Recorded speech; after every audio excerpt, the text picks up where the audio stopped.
Hi there, the Joey Apps from Dimp Digital. This is my judgment of Outlast. Outlast is a first-person survival horror game developed and published by Red Barrels. It's available on PC, Xbox One and PS4, which is what I played it on.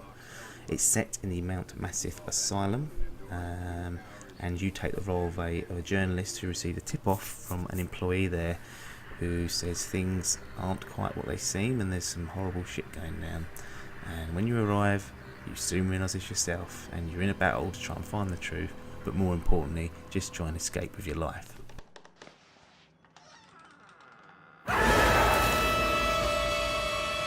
It's all first person, there's no third person, no seeing your character. You're all going to see it through the eyes of Miles, who is the protagonist, and you're only equipped with a notepad and video camera.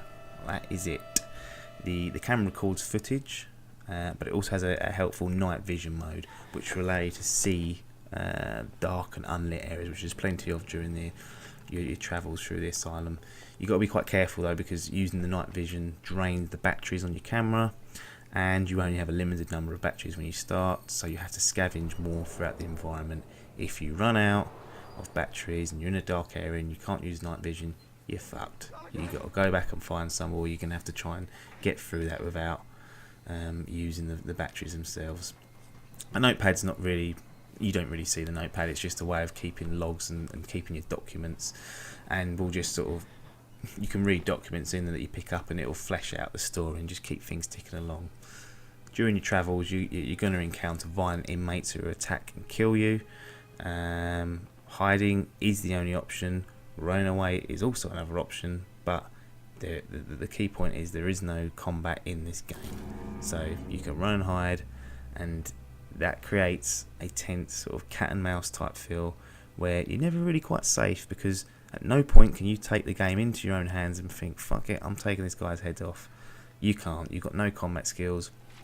You're going to be hiding under beds, you're going to be hiding in lockers, you're going to be running away, squeezing between gaps, shutting doors, like anything you can do just to get 10 seconds of them not able to see you, so you can get away and hide somewhere. And it does create some quite thrilling and chilling moments to go along with it. The gameplay itself is simplistic, and it's very effective, but it does lose its edge towards the latter part of the game. So it's worth bearing that in mind, that you'll eventually become sort of street smart to the game and work out certain things that you can do to get through and make your life a bit easier. But throughout, I think it does a good job. I mean, it's working with the complete basics, and it's very powerful for what it does. An interesting point I wanted to raise with Outlast is that this Slenderman, The Condemned, PT, and upcoming Alien Isolation are all first-person survival horrors, if you want to, brand them that. But what really interests me is that how well the first-person perspective works for these type of games. And Outlast does it superbly. It really immerses you into the setting, and it creates this suffocating and claustrophobic feel where you can't just sort of peek around a corner and use the camera as a trick. You're either going around that corner and whoever's there is going to see you, or you're not. And that's the interesting part for me. That's the dynamic that third-person survival horror games, like something like Dead Space, something like that, completely loses, is that if you're hiding somewhere, you look up and you can see them, they can see you. So if you are hiding, you're waiting for someone to go past so you can escape.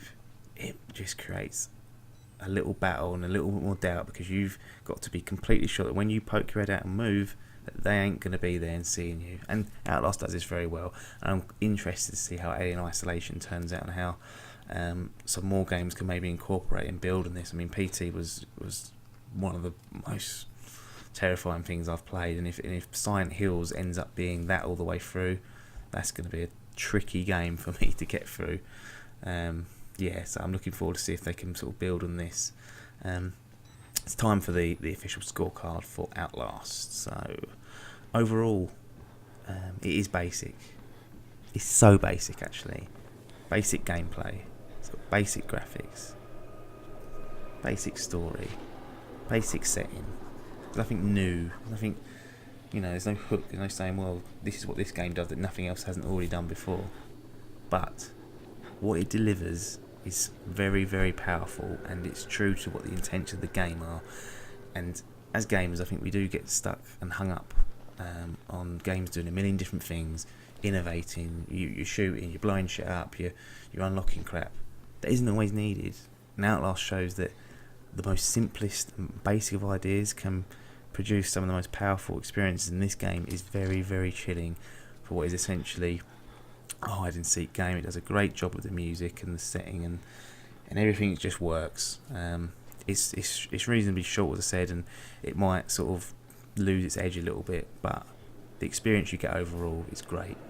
So the scorecards are in. It's a unanimous decision. Outlast. Recommended.